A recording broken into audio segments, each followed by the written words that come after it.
Hello and welcome to this very last episode of the first season of the Creepy Froggy series. This episode takes place in and around the village of Vattholma in Sweden.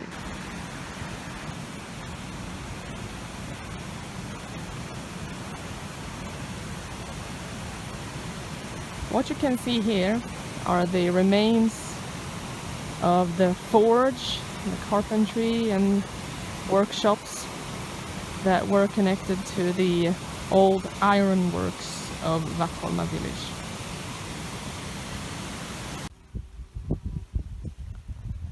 Because Vattholma is an old ironworks village that dates back hundreds of years, back to the 15th century. It was once owned by one of the most famous Swedish kings, Gustav Vasa, in the 16th century. And the ironworks were later owned by the lords of a nearby castle, Salsta Castle. Overlooking Vattholma, there is a ridge, and dotted all over the ridge are old burials from the Iron Age.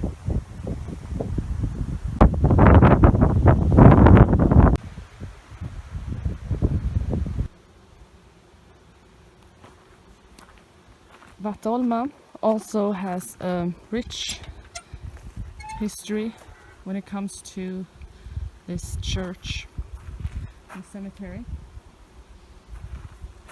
It dates back to the 14th century. It was actually built around the year 1300. And there are some interesting people buried here.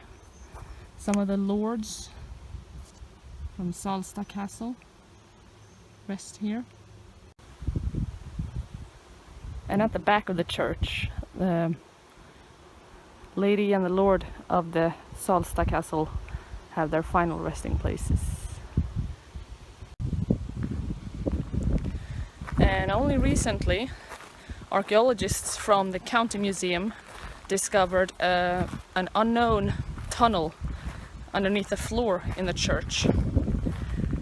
They don't know what it was used for. I wonder if it was for unknown burials. It was common a few hundred years ago to bury the dead underneath the floor of a church. It's also said that an execution once took place outside the church here a few hundred years ago. A woman who was found guilty of murdering her own newborn child. But this episode is not about Vattholma Cemetery, even if it is quite interesting. No, in this very last episode of the first Creepy Froggy series, which has been dedicated to burials of various kinds, we're going to visit some local, fairly unknown burial sites.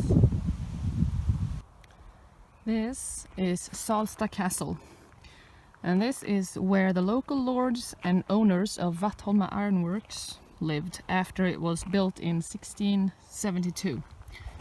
And it is the location of several mysteries. Not only does it have an old moat, a mysterious stone with carvings on it that are not runic stones, which are common in this area, and several ancient holy wells with supposedly healing power. It also has some really creepy stories. In one of the guest rooms, a room called Isabella after a mysterious woman who stayed there, supposedly. There's supposed to have been strange goings on.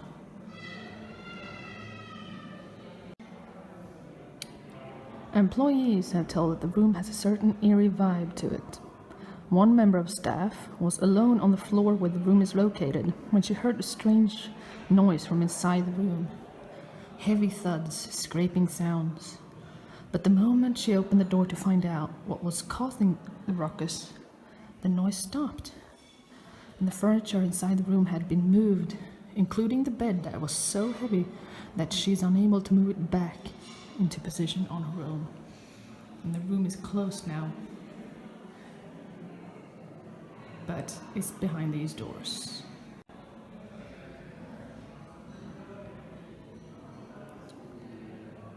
It's said that guests who have slept in that room have later on died a horrible death.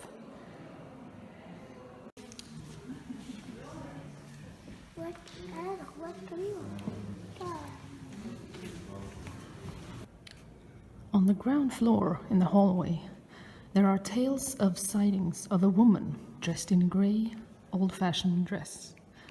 A woman who is visible but not there.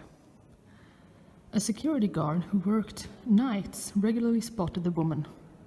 The first time he saw her walk past him in the hallway, he ran after her to try to catch her, only to have the figure disappearing among the pillars.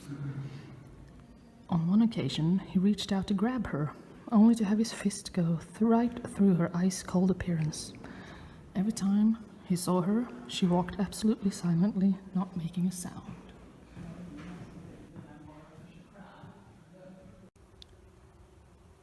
Inside the castle there is an old chapel, and there was also a church on the outside in the park surrounding the castle back in the 17th century, among other buildings that are not here anymore.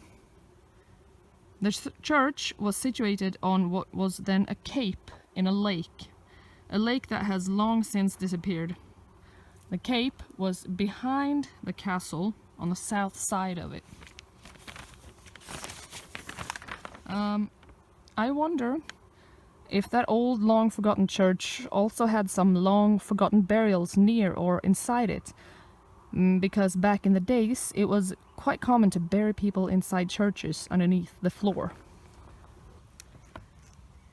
Outside the manor, on the arable fields around it, an old-fashioned horse and carriage filled with people dressed in 19th century clothing have been spotted.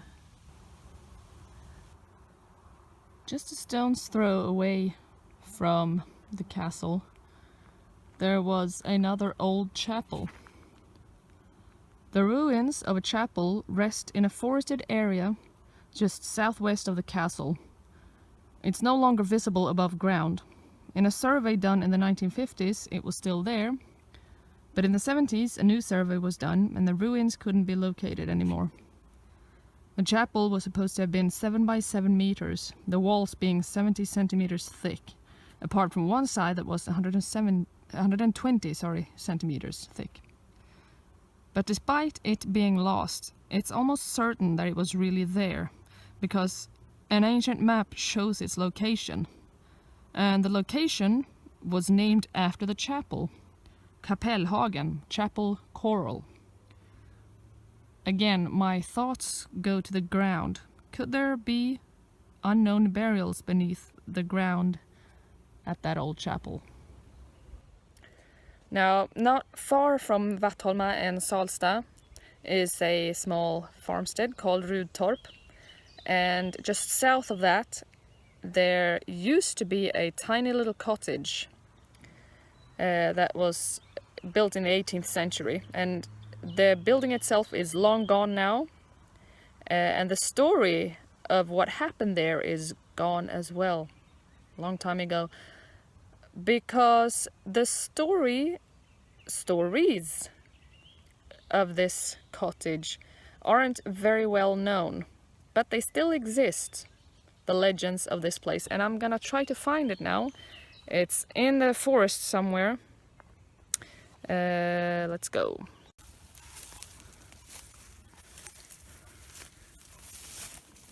It's not very clear, but I am walking on what used to be some sort of road or trail or something. Here might be a bit clearer. You can see the gap in between the trees, and I think there's a deer right over there up ahead. Thank you, GPS. Without you, I would never have found this place. Now I think, according to my coordinates that were just rough, this looks like it could be it.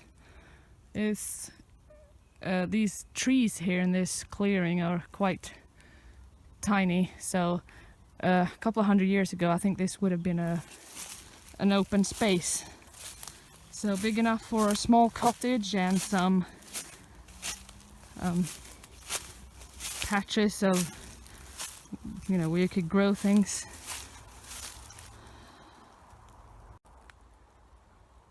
So this place where I'm standing, there used to be a cottage here. In the 19th century, the cottage was the home of a man who lived there on his own. His name was Pelle, and he wasn't liked very much by the locals. And the reason was that they all believed he was dealing with the occult, that he could perform black magic. On a side note, several of the other occupants of the cottage were surrounded by the same rumors, so maybe it was just the place that was associated with black magic. When Pelle died and it was time to bury him, it is said that a black beetle landed on his chest and refused to fly off. The beetle was buried along with Pelle, and it was long believed that the beetle wasn't really a beetle at all, but something far more sinister. Now, I haven't featured many actual burials in this episode yet, although there may have been some near those old chapels at the castle, and of course you have the cemetery at Vattholma and those old Iron Age burials on the hill. But you will hear now one reference. This tiny cottage was called Skarten. And near this place, somewhere in the forest around here, there is an old burial. It's occupied by a man that went by the name of Hans Dubois, also known as Dub Hans. He lived at the end of the 18th century when he killed himself. And because it was considered illegal and a sin to kill yourself, he couldn't be buried in a cemetery, which is why he was buried in this forest. His grave was in the middle of an arable field that was used by the inhabitants of the cottage at Skarten. And whenever they would plow this field, they would make sure to not touch the area where the grave was.